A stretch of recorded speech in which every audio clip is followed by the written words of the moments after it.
Bonjour à tous, très heureux de vous retrouver. On est ensemble jusqu'à midi. On vous parle depuis des mois et même plus du cauchemar que vivent les habitants de l'Est parisien à cause des consommateurs de crack. Quelques centaines de personnes chassées du Jardin des Halles il y a un an tout juste et qui sont maintenant regroupées dans le quartier de la Porte de la Villette.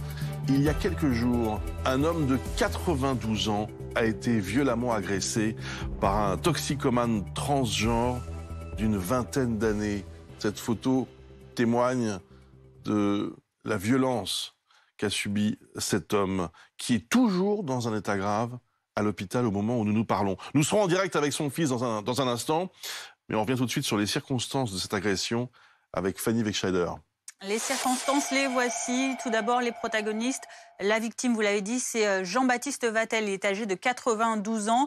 L'agresseuse, c'est une femme transgenre, toxicomane, âgée de 24 ans. Tout remonte à il y a à peu près un mois. C'était le 9 septembre, dans le 19e arrondissement de Paris, dans le nord de la capitale. Jean-Baptiste se balade alors dans le parc de la Villette, ici, autour de la Cité des Sciences, avant de rentrer chez son fils dans la résidence des Terrasses du parc, située à 2 pas de là.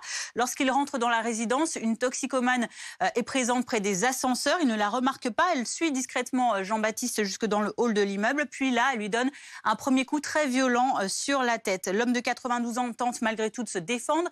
Il agrippe la personne à la gorge. Avant de se rendre compte que c'est une femme, il relâche sa prise au cou. Puis la toxicomane, elle, pousse Jean-Baptiste au sol, lui donne plusieurs coups dans le bassin. Elle lui vole ensuite son portefeuille avant de prendre la fuite. Jean-Baptiste n'est retrouvé que 10 minutes plus tard par le gardien de l'immeuble. Il est transporté par les sapeurs-pompiers à l'hôpital Saint-Antoine dans le 10e arrondissement. Et là-bas, il est admis dans un état grave, vous le disiez, Bruce, 2 fractures du bassin, une hémorragie interne. Son pronostic vital est engagé, un résultat, une ITT de 45 jours. Il reste 2 jours aux urgences et le pronostic des médecins est pessimiste encore aujourd'hui pour la suite. Que sait-on de l'agresseuse ?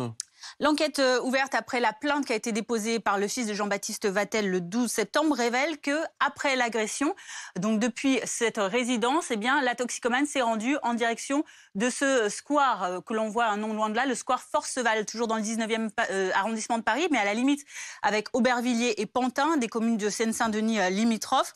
Elle se dirige vers ce camp de toxicomane inconnu dans le même quartier et elle est interpellée une semaine plus tard, le 16 septembre, lors de sa garde à vue. Elle reconnaît les faits, elle reconnaît les coups assénés. Elle ajoute avoir dépouillé Jean-Baptiste de son portefeuille afin de s'acheter une dose de crack. 3 jours plus tard, le 19 septembre, elle est présentée à un juge d'instruction. Elle est mise en examen le même jour des faits d'usage de stupéfiants et vol avec violence, avec ITT de plus de 8 jours. Elle est ensuite placée en détention provisoire. Merci beaucoup Fanny pour toutes ces explications.